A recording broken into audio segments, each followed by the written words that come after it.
Good afternoon, good morning, good time of day, depending on where you are. Well, Welcome. It's Banner Backbone. I'm Nick Paro, and I am co-founder here at Banner Backbone. This is the Anti-Fascist Book Club, and I am joined today by my good friends Tara Devlin of Tarabuster, hey welcome, guys. and Political Voices Network. Yes. Good morning. It's good to see you. You too, guys. Nice to see everybody.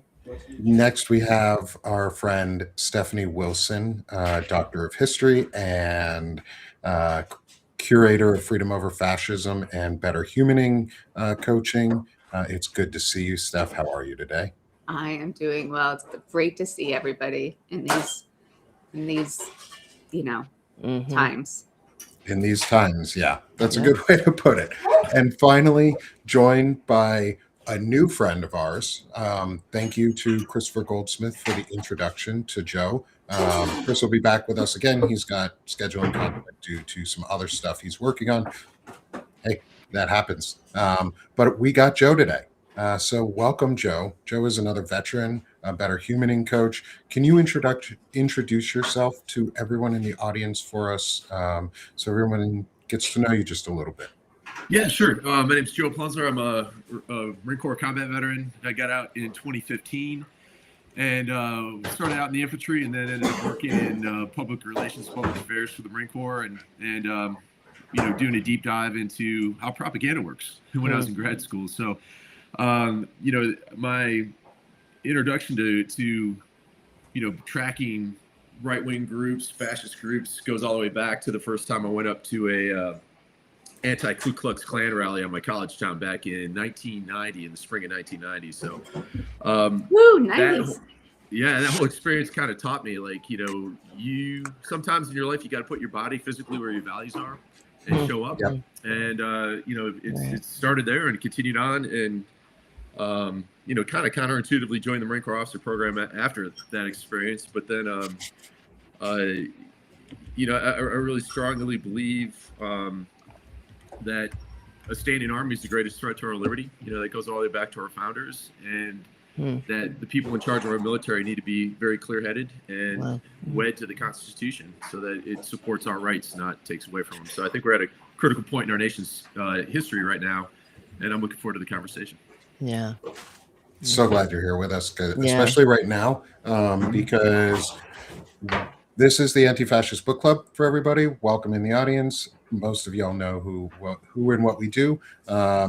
We are anti-fascism. We hate it. We don't like it. It sucks. It needs to go away. We're also reading Strongmen, from Mussolini to the Present by Ruth Ben-Ghiat. And this week's discussion is kind of the perfect one for you, Joe, with your background, because we're going to be talking about chapters 4 and 5, which is a greater nation and propaganda. And so today's episode is a greater nation through propaganda, which we're living through. We're living through a propagandized America and a propagandized world in a lot of way, and we're living through an epistemic war. And I'd love your thoughts, Joe, on all of that here in just one moment. But before we begin, let's talk about real quick what the book club is and what it isn't. The Anti-Fascist Book Club is a place for us to learn. It's a place for us to get information. It's a place for us to teach and be able to curate knowledge in a group. But it's also a place for us to provide you the tools so that you can do it yourself. Because doing it in person, if it's safe for you or safe for those around you, is a really powerful thing to do. It builds community. It builds support. It supports wherever you're going and hosting your meetings, say the local library or your home, if that's safer, whatever it may be. Try the local library, because then you can do it in public and you're not hiding anything, or in a safe room. But that's what the book club is. We're teaching you. We're giving you tools, and we're helping you learn how to communicate and provide this information in real life back to your people. What this is not a catch-all. This is not the only thing you need to do. This is not the only tool you need. This is just part of it. We're here to teach and share some knowledge, and prepare you and give you some ideas to be able to talk about in life, but it's not an excuse to not do anything else. So, Joe, with that bit of framing and where we are in Strongmen, the book itself, around the greater nation and propaganda, because they really fit into each other. Those two chapters are themed really well. And I want to get your thoughts on them. Yeah, I think when you look at it, it all comes down to the manipulation of perception, right? When people want to gain power and gain power over masses of people, they really need to shape their thoughts, which drive their behaviors, right? So, to me, we all hallucinate reality, is what scientists will tell you, right? We never really achieve objective understanding of our environment, because all of what our brain hallucinates as reality comes through the windows of our perception. We see very narrow spectrum of light. We only hear a certain amount of the frequency of sound. And, the things that are outside the immediate range of our five senses are totally constructed, right? Which becomes a very garbage in, garbage out process. Like, how do I know there's a war in Ukraine going on right now? I didn't go there to fact check that myself, right? I've got to build that reality out of sources, and hopefully the sources that I'm going to are credible sources, right? And so in military terms, when we're building that perception, typically we use multiple means and sources to determine what is the ground truth per se of what's happening in a certain area. So like what's going on in Iran right now with the protests, right? We're not just taking one person's word for it. We're building that picture based off of different sources, and then technical means, and then also building that reality through cross-checking that stuff and not believing the first report, right? So when we talk about that, I think the other kind of key lever that when people are trying to propagandize, one of the main tools that they use is fear, right? And let me nerd out on neuroscience for a minute. You've got really this push-pull relationship between two different parts of your brain. And one is what we call the amygdala. It's two like almond-sized glands that sit on top of your old brain stem, if this is kind of like your brain on the side. And then right up front here is our prefrontal cortex, which is kind of like the reason center, the thinking center, the stuff that puts the brakes on all the bad decisions. And if we were to put you in a functional MRI machine and show you your worst nightmare, we could watch your fight or flight center start up, and we could watch your prefrontal cortex shut down, right? Which is why it is so imperative that, if somebody's going to be successful at propaganda, typically they need to make people afraid. Because when you're afraid, reason center shuts down, you become malleable to changing perceptions, which will change your behaviors, right? And so, we see that at play quite a bit. And once you understand the mechanisms that people use, it becomes easier to detect, and then easier for it, kind of like if you're, defusing a bomb, which wire to cut so that you're not susceptible to it anymore, right? It's like magic. Like a magician's tricks are amazing until you understand how they do them, and then they're pedestrian, right? So those are kind of some of my initial thoughts. I'll nerd out on neuroscience all day, so like give me a tug on the ear if I'm going too far down that rabbit hole. But yeah, fear is a big part of it. So anytime you have a strong reaction, you start feeling fear about news you're consuming, the first question you ought to do is ask yourself, to whose advantage is my fear? Because 99% of the time it's not your own, right? So yeah, let me stop there. And No, it's fine. It's interesting. I think what's really interesting, if you combine that, the appeal to the amygdala and political strategy, which we know from all of history is if you divide people against each other, then you have a better chance of ruling them, right? As long as the people on the bottom are fighting each other, the people at the top either make money or gain more power. And with the amygdala being the driver of a lot of fear, which leads to, oh my God, I'm just gonna a little bit Star Wars out. It's fear that leads to anger, that leads to hate, that leads to the dark side, right? Right. Did I get that right? Anyway, so like it's not rocket science, and I think every community has every ruling power has used it since the beginning of time. And sometimes that ends up in like genocide, where like Rwanda, where people went and like hacked up their neighbors. Yep. And sometimes it's a slower burn, I think. And I think we have to figure out how do we communicate? And that's what a lot of what I do is messaging and communications. And I started my career in public relations. And how do we message without with using different parts of the brain and cognitive science to say the things we want to say and have them be heard. Question for, I'll post all three of you on this propaganda, because we talk a lot about how, especially with Strongmen, because it's related to Mussolini and that time frame. But we talk a lot specifically about like the connections to Hitler and Mussolini and 1920s, 30s, and 40s and on fascism. But we don't always talk about like the direct connection of Confederacy fascism and what we're seeing today. So is it in terms of propaganda and say neurolinguistics and like how you use phrases and words, would it be more impactful to stop the so much heavy reference to the Nazi side, even if they think of themselves as Nazis, but appeal to the American ethos side of this is a Confederacy takeover of the US and it's not Nazis. This is really the Confederacy coming back to life. Is there like weight or meaning to that? Do you think that would hit on the American ethos and like tug at heartstrings for people? It's like robber barons versus oligarchs. It's that sort of small difference or subtle word play.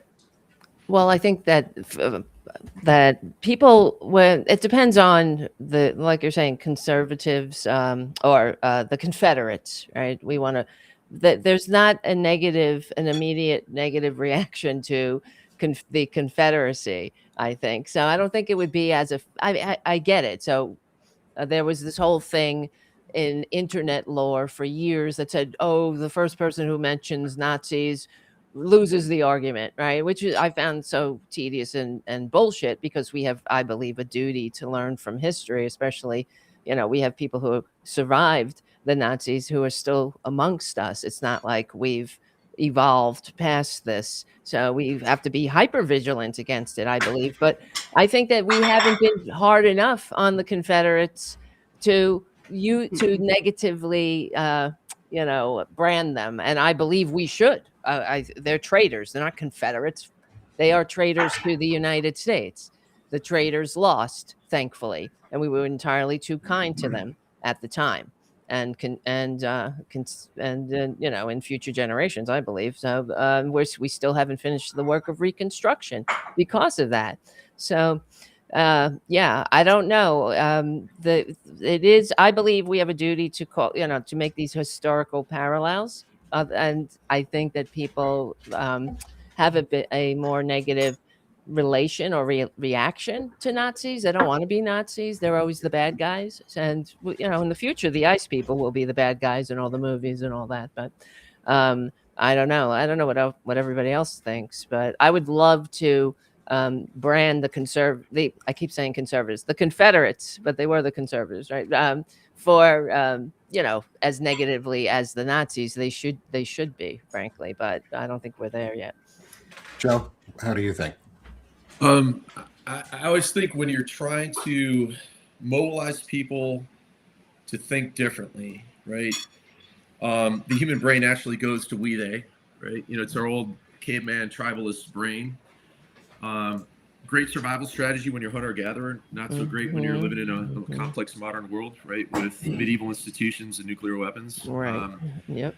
And so I think anytime I'm trying to get people to do something differently than they did yesterday, which is one of the hardest freaking things to do as a communicator, I like to throw the so-called enemy outside the United States. right? Because to be honest with you, I live in rural Virginia, and I've got some neighbors who still fly the Confederate flag, in this county. And if you were telling them the Confederacy is coming back, some of their initial reaction would be, hell yeah, let's do it, because they were brought up, to say, hey, Robert E. Lee and Stonewall Jackson were heroes, they were brilliant. But, that's, and that's the thing,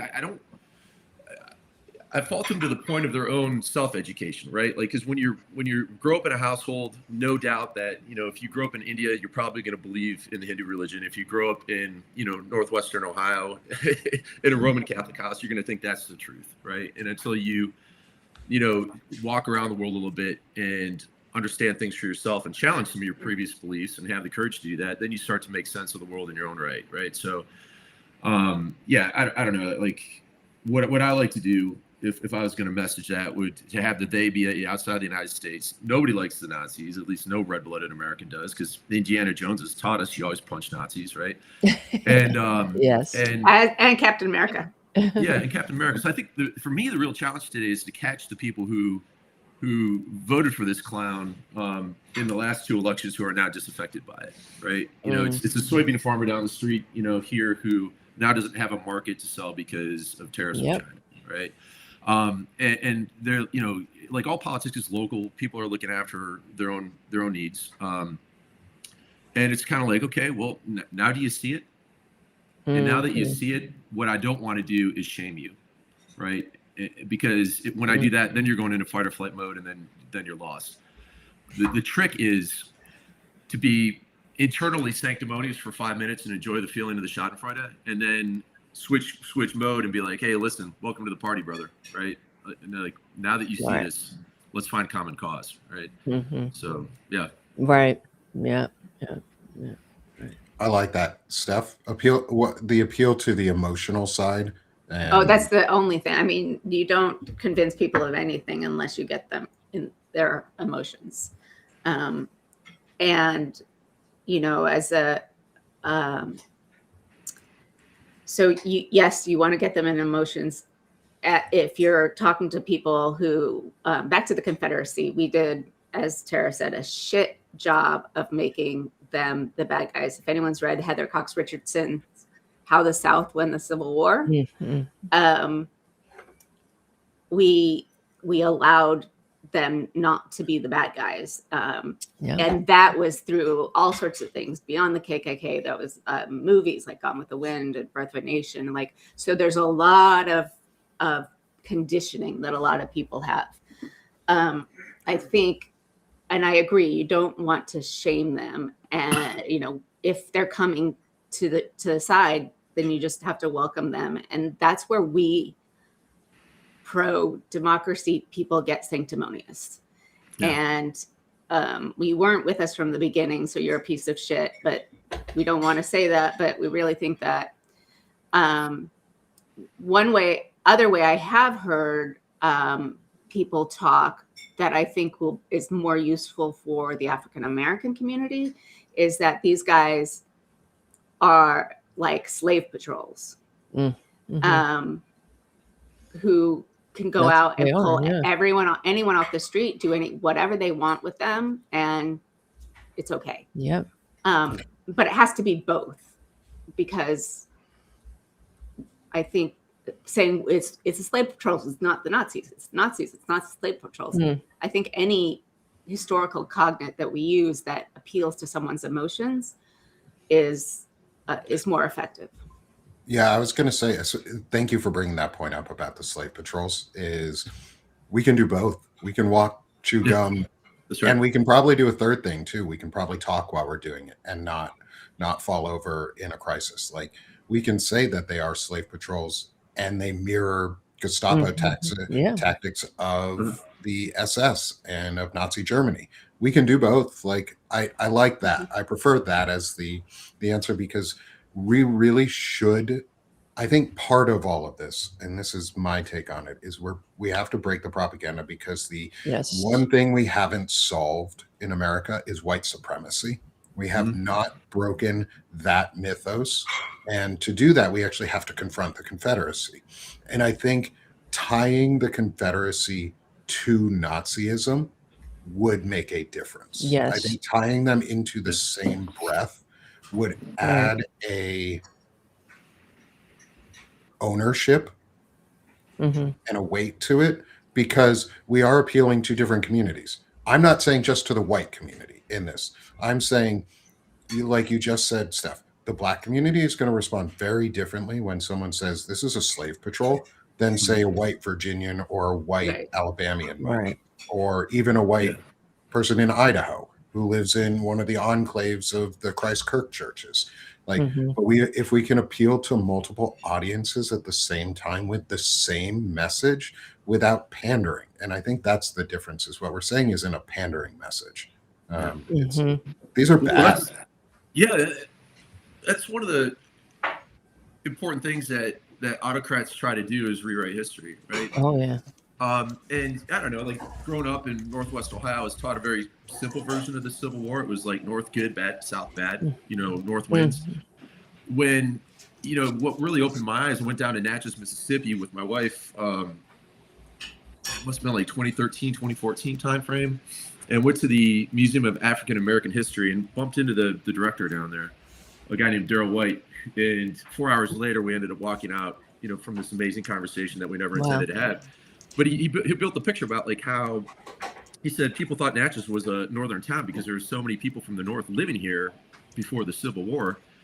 And he just explained how like it was a completely vertically integrated, money-making machine from the cotton fields in Louisiana through the ports all the way up to the textile mills and the shippers in New York City and Boston, all the way over to England, right? So I mean, the North. The wealthy industrialists in the North made as much money off of that, process as the slaveholding families did on their plantations down south, right? So like the trick is to tell the whole history, be brave enough to face the parts of our history where we did not live up to our founding values, right? And be willing to change things because people are throwing around like liberal as a nasty word in some quarters, but like the liberals of the American Revolution was George Washington and Thomas Jefferson and Ben Franklin.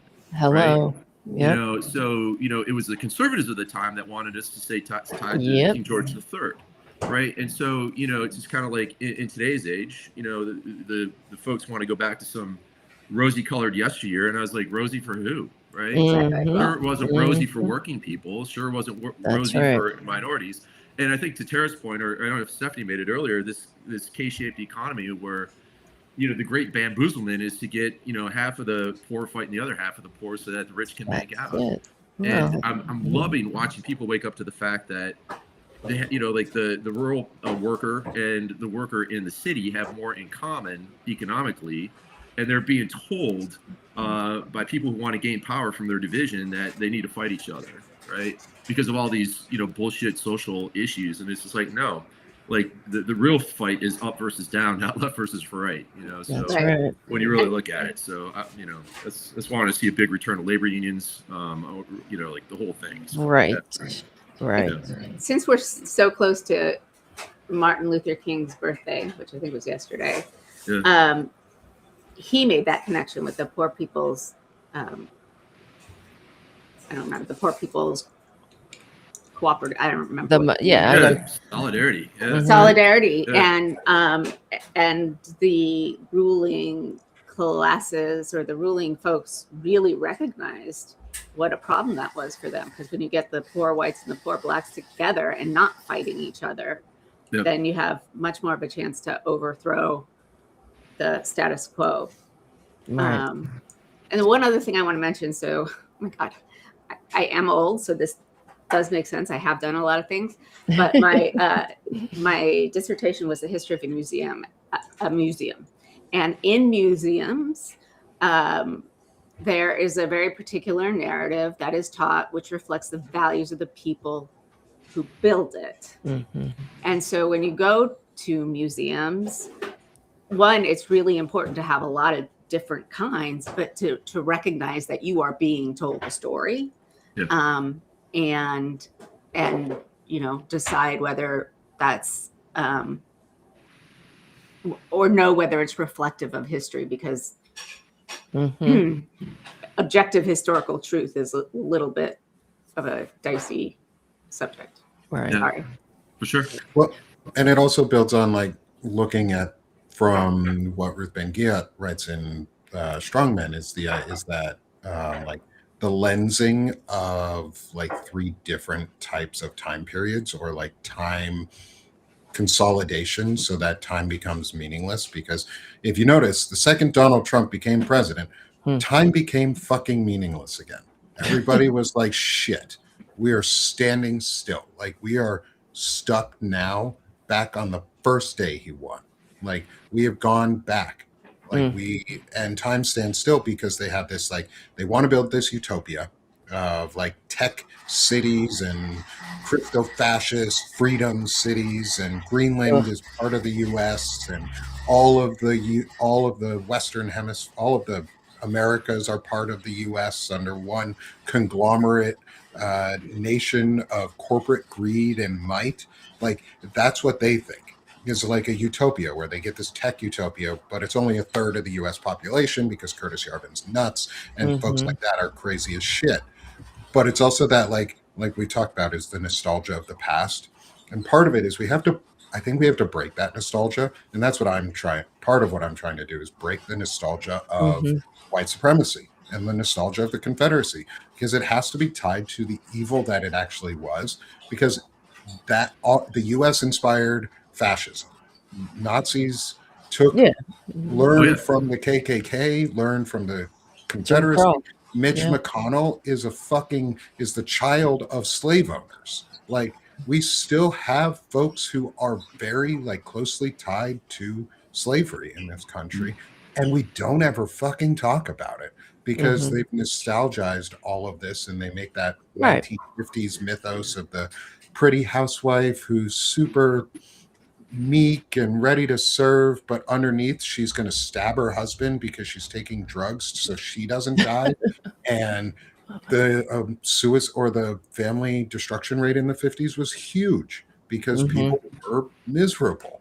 And then they create this other time loop of crisis. Like, we live in a crisis state every single day. We've been in crisis for over a year, and since starting this new year, every day is a new escalating crisis, and it feels like it's speeding up, it's accelerating. And I think that's part of the mythos anyways of this inevitable, it's going to be here all the time, and we have to, right now is when we really have to be louder than ever and making these connections. So I think this is a really good conversation we've been having about like where we are in the US right now, what has happened and what has brought us here.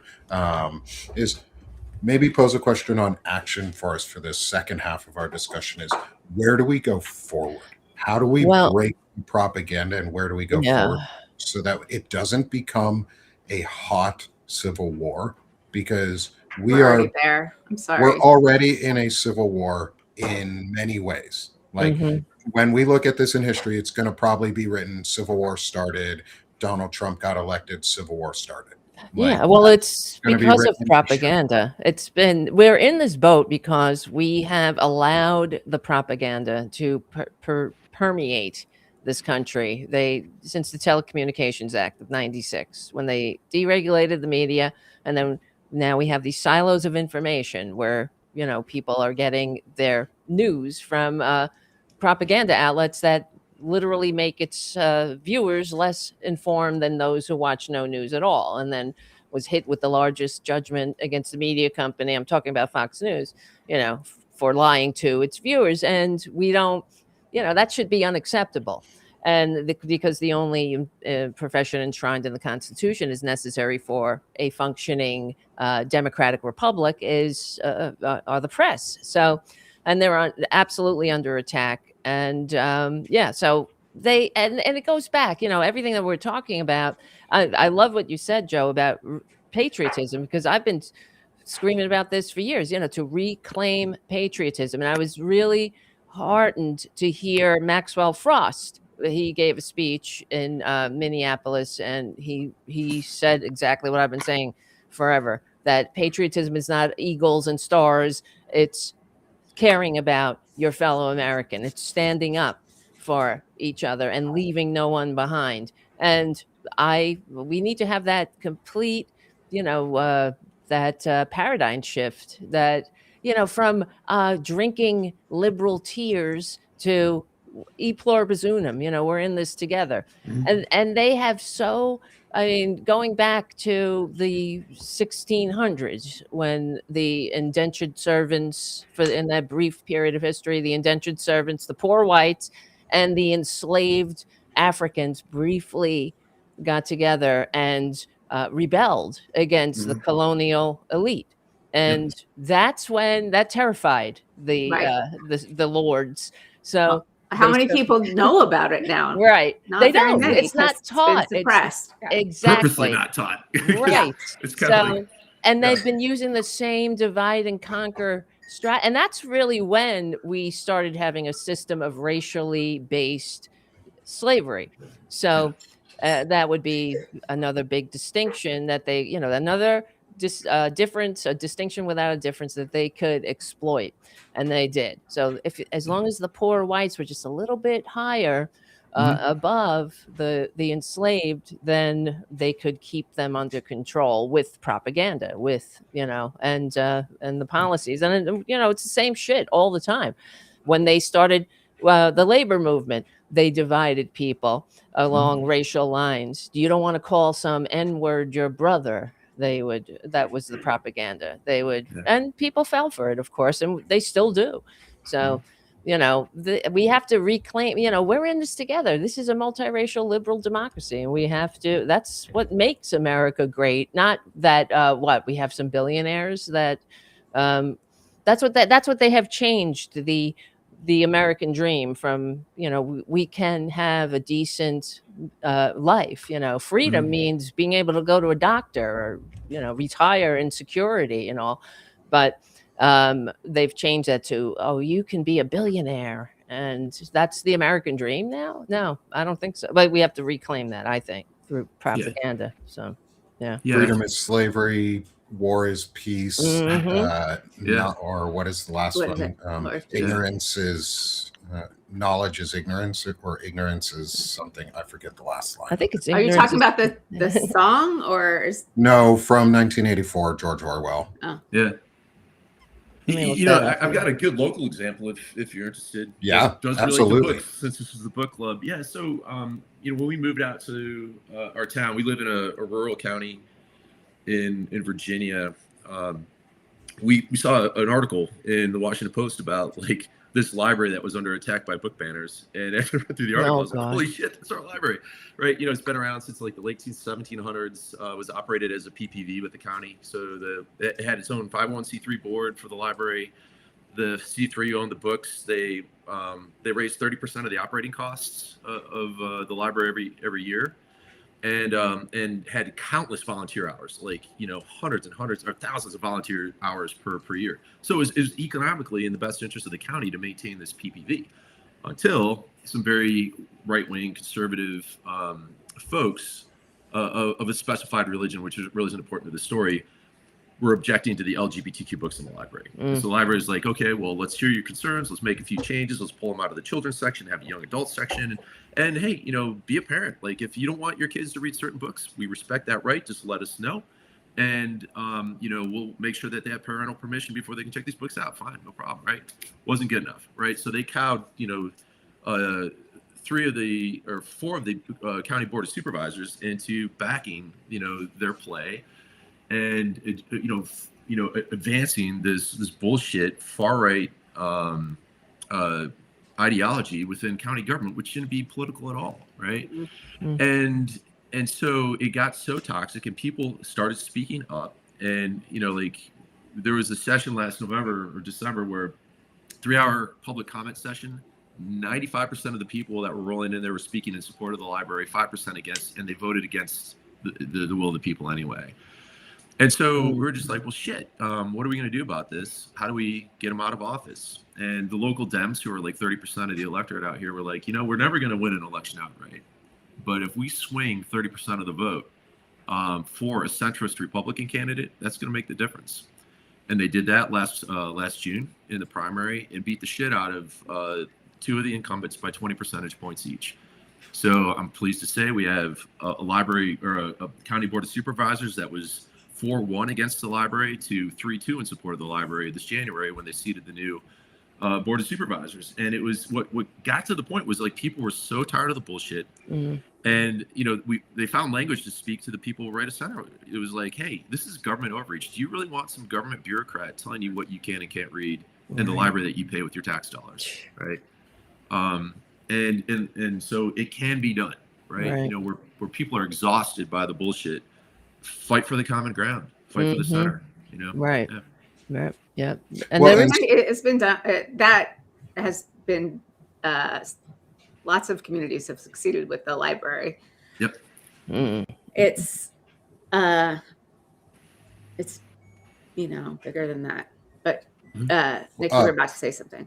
It also ties into what Melissa Corrigan has put a lot of focus on is the flock safety cameras, and communities coming together in multiple places around the country to say, no, we don't want these in our town or on our streets, and then flock ignoring that statements and or putting cameras back up after they've been told to take them down, or then buying private property and putting a camera on it so that they can own a small piece of camera spot just so that they can have a camera there, even after the town told them, no, we don't want these things.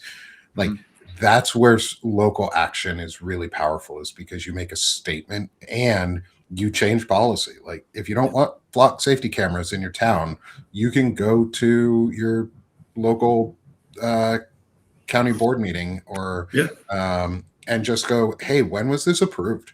Who approved these cameras? What was the budget? What was the data? What's the data retention and handling policies? How do we access those? Where's the map of these cameras and where are they located? And why do we have, say, in my town, 19 freaking cameras for a town that has like 30,000 people? Like, why do we need 19 cameras? There's like 12 streets in our freaking town. Like, there's 4 main streets and that's it. You don't need 19 cameras for us. What are you doing? What are we doing here? And I live in Arkansas, which means we're the testing grounds where they put a lot of these things. States like Arkansas and the South, where they just said, yeah, we won't fight you for it. But that's the type of like community pressure that we can put to stop what Ruth Ben-Ghiat in her book calls is like purges and like exclusionary tactics. It's the othering that we've all talked about, but it's that purging of books and knowledge, and we fight back. We are the line of defense, not the government. The government responds to us. We don't respond to the government, because when the government fears the people, we have a democracy. When the people fear the government, you have autocracy. And so we're on the latter of the two, not the former. Yes, but it's also telling people who the out groups are. They're always going after gay people, trans people. At this time, I think it's all the more important to stand by our trans brothers and sisters, I believe, because they're under attack, just like they attacked the Nazis. I mean, the Nazis attacked the trans people first. That was their first target when they started getting power. So, and I try to make that correlation all the time too, because it's just, a misunderstood minority group that's less than 1% of the population. And it triggers all their large amygdalas. It's gender is a construct, and, they go all, cuckoo about it and just leave people the fuck alone. I mean, that's the message. Get your filthy fascist big government face out of people's private lives. Like, so what? Leave people alone. And so, as we see, they said nothing about trans people for years. Basically, they were getting their bang for their buck, going after the regular old gays, right?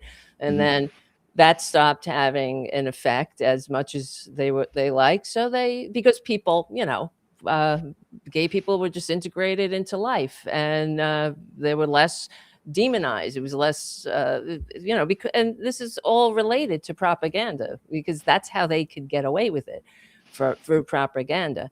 And and just vilifying a group that they really have no clear understanding of, and it doesn't even matter. They don't care. It would be anybody if, really. It just so happens to be trans people now because they're an easy target. And anyway. The list is long. Yeah. And everyone's on it. That's right. That's really that is it right there. We're all on that list. The trans people might be, getting a lot of the heat at this point, but thinking of lists, I saw an article, or I got a notification about it, is that there was a university. Oh, it was on Substack. I think Cliff Schechter put it out about Penn State or Penn needing or being told that they need to collect a list of Jewish students. That sounds and faculty. That sounds pretty fucking Nazi to me. It's amazing how they do that. We've been warning about they're going to make lists of people and they're going to concentrate you into camps eventually. They're going to call them freedom cities or work studies, and they're going to concentrate you because you're on a fucking list. Patriot re-education, they'll call it. Right? Patriotic re-education camps or whatever they did in the Handmaid's Tale. It's Gilead that they want. It's a theonomy, not a. I think there's a difference in language that I want to impress on some people. Is something that I learned from Tim Whitaker, was the theonomy versus theocracy. Is they want a theonomy, and that's a very specific Christian-based civil system that merges old Christian or old Israeli Testament law into civics, and then uses preachers and stuff as part of it. But it's all still founded in the civil society, but only Christian based. It's not Catholic based. It's not any of the other denominations. It's a Christian specific, and that's where a lot of them are at. But there's also other techno-theonomy. They want their nation states and whatever, but they want to merge into a Gilead, and that's what we're fighting against. Is that propaganda, or things like what you get on DHS's Podium, where Kristi Noem had one of us, all of yours, one of ours, all of yours, and there you go. I mean, they can't help it. Slogan it's not an official. It was never an official whatever, but they. It was an official slogan, but it was an official policy. Yeah, exactly. Every Nazi they killed 50 to 100 Jews. Yeah, the town of Lidice. How do you pronounce it? Lidice, where they completely razed the town. Lidice, Lidice, Lidice, and they killed all the men. Put the women in concentration camps, killed the children, and razed the town. They completely took it off the map in retaliation for the assassination of Heydrich. The Heinrich Heydrich, the number 3 on in the SS, one of the architects of the Holocaust. But that's what. See, this is what concerns me, and I've said it for years, and every Republican chest beats the heart of fascism. I don't know. I mean, they can't help it. This is who they are. She probably doesn't even know. This is the history of that, of what happened in Nazi Germany. They just carry out the same orders because it's nothing new here. It's the same old tactics. Well, I mean, in a sense, people's brains are wired to be comfortable with different levels of uncertainty, right? Typically they show if you are more of the law and order type, you do have a larger amygdala, right, and a larger reaction. And it's just kind of when I'm in a state of fear, who do I look for to provide that predictability through law and order, right?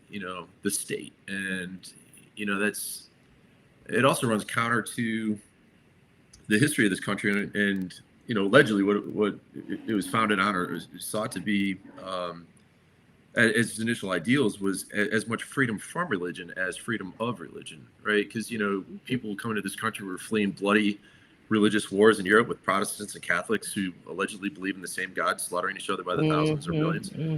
And coming here, and even in the early days, the between Virginia and Maryland, you had Catholics and Protestants fighting each other over here, right? So it's kind of how do you kind of keep a lid on that sectarian kind of stuff? Is really by allowing the establishment of no official religion, right? So I mean, I think because people will parse that stuff to the nth degree, and like you said, it doesn't take that much for normal neighbors who are living peaceably by each other to start hacking each other apart with machetes, given the right impulse. Because you saw that you mentioned in Rwanda, with the Hutus and the Tutsis, the Balkans, right? There was a Winter Olympics in Sarajevo, and a couple years later, people were hacking each other to bits, right? In a middle class country in Europe, right? So I mean, the thought that it couldn't happen here, which is also another good book. Really, given enough pressure, just about anything could happen, right? In a country with more guns than people, the potential is there, right? And I think there's a misbelief on the side of the far right that they're the ones that have all the guns, and I think they would be surprised to find out, like, the reality within the United States, and God hope it never comes to that. And I think that's the other thing too, is how many people are sitting out there beating their chest and crowing for a civil war, actively wanting it, and having been to a country that has experienced one or two, and watching how everything comes apart and how bloody and ugly and messy it is. It's kind of like, no, I hope that never happens here, because I've seen what that looks like on the ground in places like Iraq and Afghanistan, which is a whole nother ball of wax. But for sure. Right. Yeah. Well, what's encouraging is watching people not back down in spite of the fear, in spite of watching a woman get murdered in cold blood for no reason. And, and all the brutality that ICE is inflicting on these communities. And people are, they're not. That would chill me more if everybody just stayed home and everything went quiet. I would be a little bit more concerned about where we are headed. But because I think that there's even though we have never achieved this promise, there is a promise of America that we expect a certain level of freedom, and we expect our when we ask a cop, give me a badge number, who are you? You got a warrant, that they respond, that there is a legal process here. But it's all off the rails now. Well, when those in power refuse to abide by the laws that they're duty bound to enforce, what reason is there for any other citizen to subjugate themselves to that law? That's right. I mean, that is the fastest pathway to a Hobbesian state, is when the rule of law and the system of checks and balances fails, right? Because it's kind of like, if they're not going to follow it, I'm not going to assume that I'm safe if they come to the door, and that they're going to respect my rights. And if I have the means to defend myself, that's going to turn into a hostile, bloody situation real quick, where some folks aren't going home that night. And again, I hope it doesn't come to that. I'm not advocating for that, but it's just kind of like, that is what I fear, and that's kind of like I'm like, my spidey senses are tingling about this stuff, and it's just like, de-escalation is probably the fastest way to not get shot, right? So and at larger level, I mean, that's at a personal level, and I don't know whether you can de-escalate on a personal level if you've got people hyped up on so much hatred and white supremacy and misogyny. But at the larger level of states, one is who's going to call they're going after blue states. So who's going to call out the National Guard? And is that going to be, like the front line? Or what is the contract, the social contract between the state and the feds right now, if the feds aren't holding up their end of the contract? So then, what is, like, Chris Armitage calls it soft secession. I don't like that term, as it puts everybody on edge. But, what are the responsibilities of the states towards the federal government if the federal government isn't taking its responsibilities to the states seriously? Right. If the federal government is waging war against the half the country, because they won an election by 1.6% of the vote, and they don't have a mandate. Nobody voted for this. They voted for mass deportation now, but they didn't vote for no due process. This is what he told them, of course, that there is, and they never actually govern on the things that they run on, that's for sure. So, and we know, because we know what's going on. This is a coup. They don't want democracy getting in the way of their greed and They don't care. They're gonna. They've been destroying it. I mean, conservatism is a fundamentally undemocratic ideology that is a very hierarchical ideology. Big Daddy at the top and everybody else in their place. So, but and people are waking up now because they see the sting of the lash of the policies falling on their shoulders now, unfortunately. But I mean, it takes that.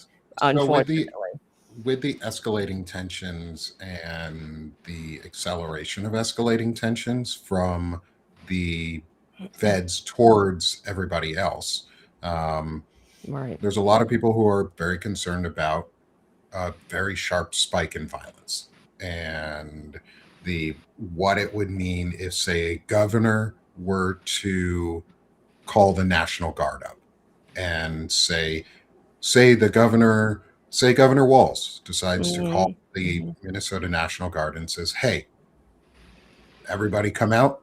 We're going to ensure that the public is safe." Yep.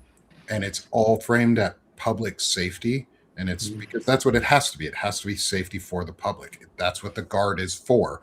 That is what the Guard is meant to do, is protect the sovereignty of their states. A free state, more right? of a volunteer force, like we're talking about the not standing army, because for the most part, the Guard is not standing all the time. They're a volunteer force that comes in on the weekends, and they do some administrative work during the weeks and things like that. So they keep running, but they're not actively going all the time. So what do you say happens if a governor, say Governor Walz, does have to call up the Guard? Does that become an escalation point because it would be in the eyes of the feds. They would say treason, insurrection, seditious treason. It's not lost on me that they're doing this to the prior VP candidate for the last election, who is still a governor. It's not a coincidence in my mind that they're targeting Minnesota and it's not, because it's a blue of state. the last election.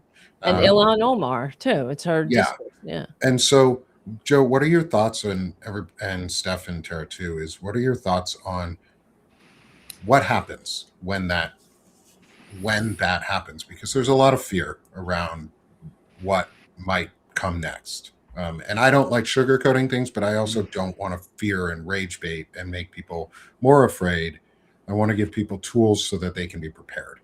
Yeah, I think what's interesting is that Minnesota's already showing that they don't have enough capability, even surging people in there there's more Minnesotans than there are people in ICE, right? Even just living in the Minneapolis-St. Paul area, so, that's one city. And what if, take the top income producing states in the United States, which are all blue states, right?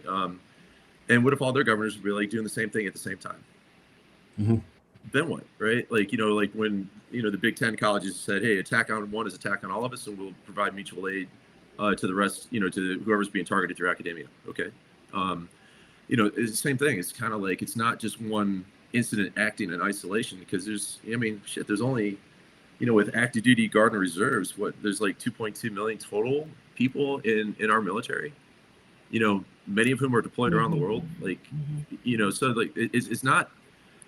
it's not a situation that the federal government can win long term with those tactics, because every single further affront cause more grievance. And it's just kind of who really would want to be a dictator? How does that retirement plan work? How did it work for Saddam? How did it work for Gaddafi? How did it work for Ceausescu? Well, what I mean? It works okay for some of them.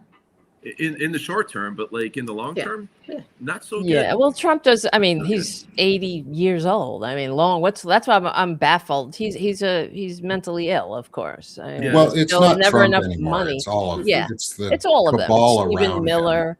Sure. This horrible Stephen Miller, who even though they're like, oh, he's Jewish, you can't call him a Nazi. He's a fucking Nazi. I know he's an Abrahamic fascist. He's a Nazi. He's a Nazi. Netanyahu's a Nazi. would be akin to a Nazi. So, well, like, there was a Nazi. it doesn't matter what your religion is. The Jew, there was a Exactly. Jews for Nazis. That's what I was just in going to Germany. say. In Germany, the National Association of German Jews that were all supporting Hitler. Yeah.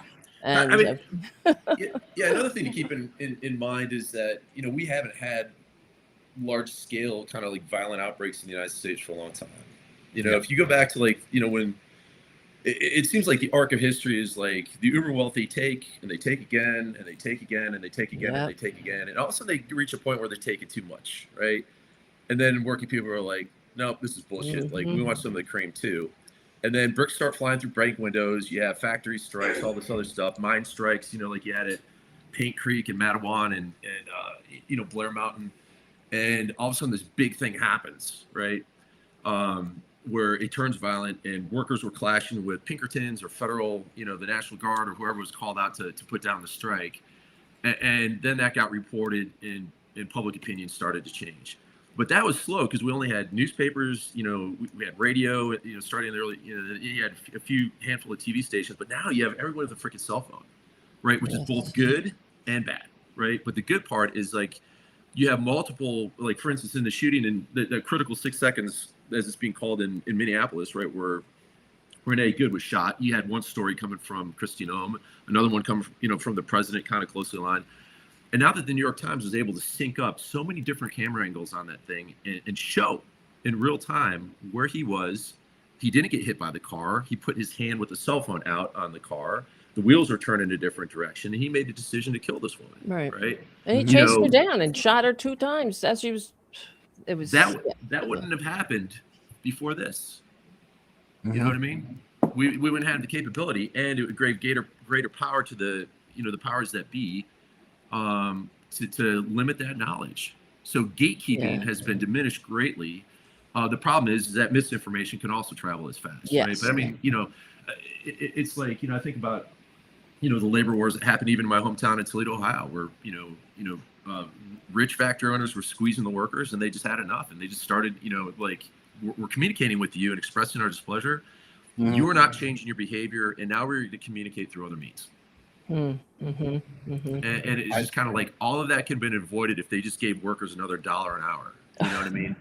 It's just like, you know, these guys are living in mansions, you know, not paying taxes, and, you know, and just treating people just a little bit better.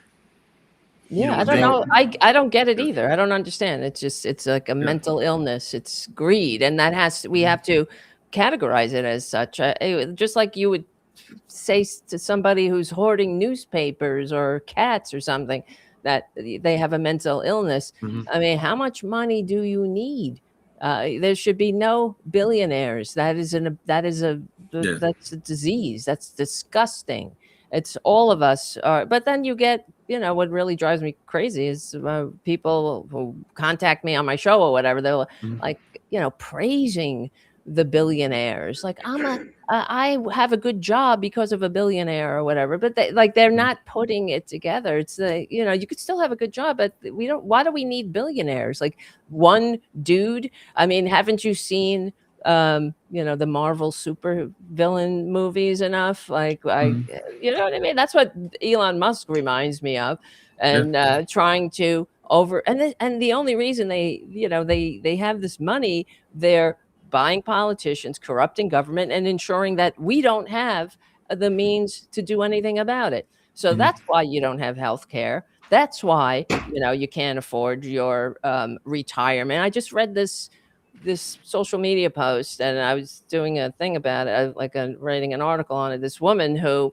it's heartbreaking. You know, it was on the Leopards Eating My Face Facebook page. I mean, Reddit page. And she's like, I'm 88. I worked my whole life. They just cut my Medicaid. She had Medicare and Medicaid. Now I can't afford my prescriptions. I live on $900 a month. Now I can't eat. I have to, you know, it's just like, what the fuck is wrong with us? That is a disgrace that we should all be embarrassed about. And she voted for Trump 3 times, which, you know, there you go. I mean, I'm sorry, but I mean, there's the talk about propaganda. That's why that woman voted for Trump 3 times. She clearly has a perception or whatever, a distorted perception of what he is and Well, what. there's different reality. I mean, you started off by talking about reality being a hallucination, right? Mhm. And Yeah. I think we have vastly different hallucinations of what the world is and what goes on in it because of the proliferation of media and the ideological and informational bubbles we're in. I do not think we live in the same reality as the fascists. No, and I think that's a good place for us to end our discussion for today as we reach the hour mark for our show. And this is where I get the chance to promote my friends and have y'all promote yourselves because that's building our community here. And what we're trying to do is get the message out. Because to break the propaganda, we don't need one Joe Rogan of the left. We need a Nick Paro of the left. We need a Tara Devlin of the left. We need a Stephanie Wilson of the left. We need a Joe Plensler of the left. We need a Chris Goldsmith of the left. We need a Melissa Corrigan of the left. A Shane Urich of the left. We need a million voices for a million issues. So sell yourselves. Joe, I'll start with you. It's been really good to get to have you on and in this discussion. I really appreciate your insights. You've helped drive a really fascinating and insightful conversation for this last hour. So please come support Joe. And Joe, sell yourself. How can people find you and support your work? Yeah, thanks. I'm new to Substack, so I'm just starting out here. So I can use all the tips I can get. But I'm on Blue Sky. I got rid of most